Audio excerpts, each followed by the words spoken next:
उत्तर प्रदेश के मुख्यमंत्री योगी आदित्यनाथ लखनऊ के बंथरा में बाबा विनायक सिंह स्पोर्ट्स स्टेडियम से लाइव जुड़ रहे हैं हमारे साथ।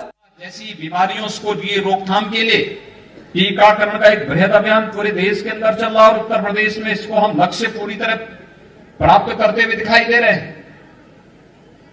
यानी यह उत्तर प्रदेश में गाय भैंस के दूध को हम लोग न केवल उत्तर प्रदेश और देश के अंदर अपितु दुनिया के अंदर भी हम ये बात कह सकते हैं कि हमारी डेयरी से जाने वाला ये दूध उन गौपालकों के यहां से आया है जहां पर खुरपका और मुंहपका जैसी बीमारियां नहीं है, और तब दुनिया के अंदर इस दूध की डिमांड होगी या दूध से बने हुए प्रोडक्ट की डिमांड होगी। इसको आजादी के बाद के 70 वर्षों तक क्यों छुपाने का प्रयास हुआ? हमारी लेबोरेटरीज आज हर जनपद में खुलती हुई दिखाई दे रही हैं, जो तय कर पाएंगी कि जैविक उत्पाद है और ये जैविक उत्पाद नहीं है, जगह स्थापित किए जा रहे हैं। और ये कार्यक्रम जिस निरंतरता के साथ आगे बढ़ाने के कार्यक्रम हो रहे हैं, ये किसान कल्याण मिशन उन सभी कल्याणकारी योजनाओं के साथ किसान बंधुओं को जोड़ने का एक बहुत बेहतरीन माध्यम है, और उस बेहतरीन माध्यम को आगे बढ़ाने के लिए आज हम सब यहां पर उपस्थित हुए हैं। मुझे बताते हुए प्रसन्नता है, प्रदेश के अंदर 2,35,00,000 किसान प्रधानमंत्री किसान सम्मान निधि से लाभान्वित हो रहे हैं। आप अनुमान कर लीजिए, 2,35,00,000 तो कई राज्यों की आबादी नहीं है। उत्तर प्रदेश में इतने किसान प्रधानमंत्री किसान सम्मान निधि से लाभान्वित हैं। जितने हमारे यहां किसानों को पिछले 3-3.5 वर्षों में गन्ना मूल्य का भुगतान हुआ है 1,15,000 करोड़ रुपए का।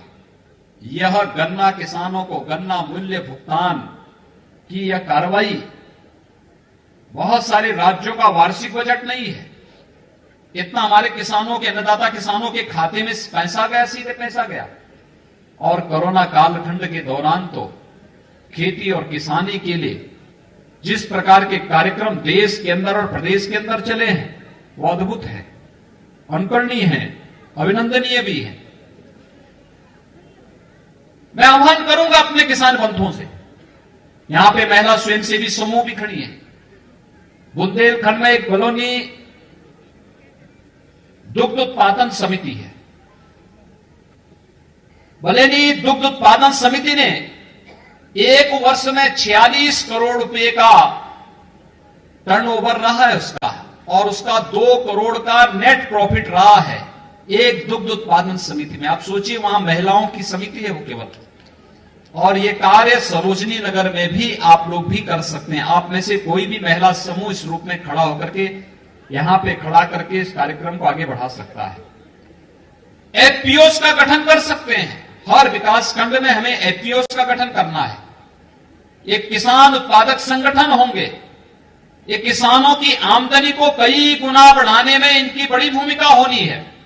और एफपीओस के गठन करने के लिए भी अगर आप कार्यक्रम आगे बढ़ा सकेंगे, फिर उसके माध्यम से कृषि इंफ्रास्ट्रक्चर फंड आज है क्या? हम धान का क्रय किसान से करना चाहते हैं। 53 लाख मीट्रिक टन धान का क्रय हो चुका है। हम लोग इसको फरवरी तक लेके जाएंगे। एक समय के बाद स्टोरेज की समस्या दिखेगी। अगर हम विकास खंड स्तर पर, न्याय पंचायत स्तर पर, ग्राम पंचायत स्तर पर गोदाम बना दे, स्टोरेज बना ले, उसका किराया भी मिलेगा और गांव का खाद्यान्न गांव में ही सुरक्षित रह करके जब आवश्यकता पड़ेगी उसको फिर हम मार्केट में उपलब्ध करा सकते हैं। ये गोदाम के लिए सब्सिडी मिल रही है, केंद्र सरकार इसमें सहयोग कर रही है, हमें इसका लाभ लेना चाहिए। ये कार्यक्रम अगर हम आगे बढ़ा पाएंगे, कृषि इंफ्रास्ट्रक्चर के लिए जो पैसा है उसका उपयोग कर पाएंगे, बेहतरीन तरीके से इसको आगे बढ़ा सकते हैं। ऐसे ही आप लोग जो है, जो किसान बंधुगण है, मैं उनसे कहूंगा ड्रिप इरिगेशन की तरफ चलिए। सरकार इसमें काफी सब्सिडी भी दे रही है। आप लोग ये मत मान करके चले कि डॉक्टर महेंद्र सिंह लखनऊ के ही है तो जो है अब पानी जितना है खेत में उतना पानी खेत को लबालब कर दो, ड्रिप इरिगेशन के साथ जुड़िए, कम पानी में बेहतर खेती, और बेहतर खेती के माध्यम से किसान की लागत को कम करना, उत्पादन क्षमता को बढ़ाना, और जब लागत कम होगा उत्पादन ज्यादा बढ़ेगा तो किसान खुशहाल होगा, उसकी आमदनी दुगनी से ज्यादा होती भी दिखाई देगी। इस कार्यक्रम के साथ हम सब आगे बढ़ेंगे। मुझे बहुत प्रसन्नता है, किसान कल्याण मिशन प्रदेश के अंदर आज 303 विकास खंडों में एक साथ हमारे माननीय सांसद विधायकों की उपस्थिति में आज प्रारंभ हो रहा है, और अगले बुधवार को फिर से कार्यक्रम 13 जनवरी को इसी गति के साथ आगे बढ़ता हुआ दिखाई देगा। फिर 21 जनवरी को यही कार्यक्रम पूरे प्रदेश के अंदर विकास खंडों में होगा। मुझे विश्वास है हमारे किसान बंधुगण इन सभी योजनाओं का लाभ लेकर के किसानों की आमदनी को कई गुना बढ़ाने के इस लक्ष्य को प्राप्त करेंगे, और आदरणीय प्रधानमंत्री जी की मंशा के अनुरूप एक खुशहाल अन्नदाता किसान खुशहाल भारत की नींव के रूप में कार्य कर पाएंगे। इस विश्वास के साथ मैं आज के इस किसान कल्याण मिशन के शुभारंभ के अवसर पर आप सभी अन्नदाता किसान भाइयों बहनों का हृदय से अभिनंदन करते हुए आप सबके प्रति अपनी शुभकामनाएं देता हूं, और विश्वास व्यक्त करता हूं कि सरकार के जो अभियान है वह किसानों के कल्याण के लिए है।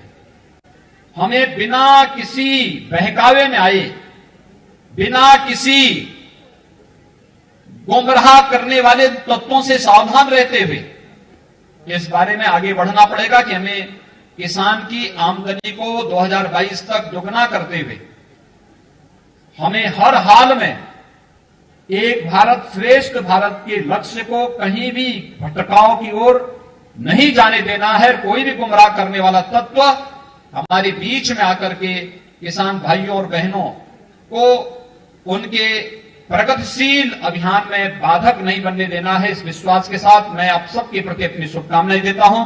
धन्यवाद।